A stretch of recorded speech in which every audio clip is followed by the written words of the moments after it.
श्री सच्चिदानंद सद्गुरु साईनाथ महाराज की जय। ओम ब्राह्मणोऽस्य मुखमासेद बाहुराजन्याः कृताः पुरोदस्य जतवेषाः पदभ्याग्शूद्रो अजायत।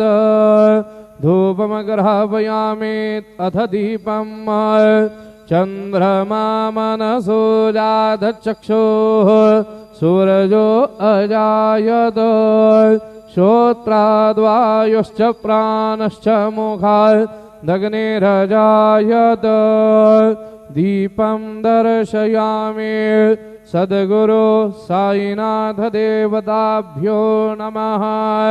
अथ नैवेद्यार्थे महानैवेद्यं निवेदयामि।